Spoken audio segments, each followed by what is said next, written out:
샤워기 필터 안에 뭔가 살아서 꿈틀거리는 이거 대체 뭐죠? 자세히 들여다봤더니 이것의 정체 유충이었습니다. 지난주부터 인천 서구 지역 맘카페 등에서 유충이 발견됐다는 사진과 영상이 잇따라 올라왔는데요. 지난 9일부터 어제 오전까지 수돗물에서 유충이 보인다는 신고 20건 넘게 접수됐습니다. 인천시 상수도사업본부는 발견된 유충이 깔따구의 애벌레로 보인다고 밝혔는데요. 정수장에서 중금속과 유기물질을 걸러내는 장치인 활성탄 여과지에서 발견됐다고 해요. 유충이 생긴 이유, 정수장의 덮개가 열려 있었기 때문으로 추정하고 있고요.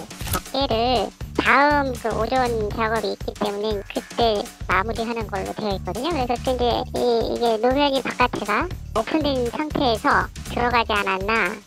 염소 소독에도 죽지 않는 벌레로 보인다면서 수도관을 통해 가정으로 이동했을 가능성이 있는 것으로 보고 있습니다. 인천시는 국내에 알려진 깔따구가 인체에 유해하다고 확인된 적은 없다고 설명했지만요. 안전을 위해서 서구 지역 4개 동 36,000여 세대에 수돗물을 직접 마시지 말 것을 권고했고요. 서구 5개 동에 있는 유치원, 초중, 고교 급식소 운영을 중단했습니다. 이와 함께 문제가 된 활성탄 여과지 사용을 중지하고요. 소독 작업 등을 진행하고 있어요. 인천시 서구는 지난해에도 수도관 내부 침전물이 포함된 붉은 수돗물 때문에 큰 피해를 본 적이 있었는데요. 당시 사고 원인이 인천시 상수도사업본부 공무원들의 실수로 드러나서 큰 공분을 산 적이 있습니다. 이번 수돗물 유충 사건, 인천시의 빠른 대처로 시민들의 피해가 최소화되기를 바라봅니다.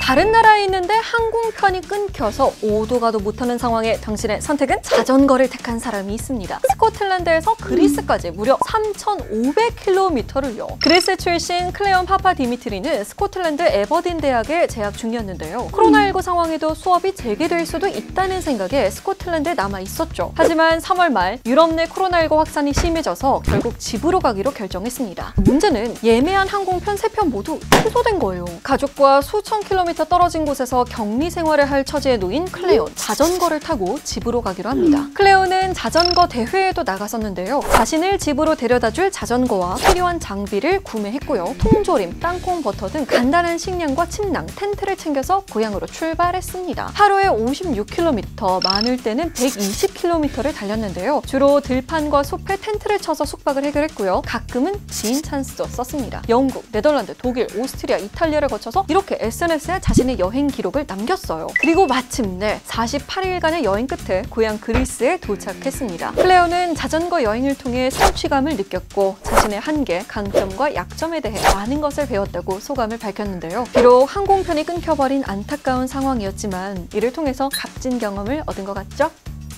여러분, 애매한 7월의 중순, 일주일의 중간 수요일입니다. 애매한 오늘을 특별한 날로 만들어보는 거 어떨까요? 구독과 좋아요로 특별하게 해주세요. 우리는 내일 만나요. 안녕!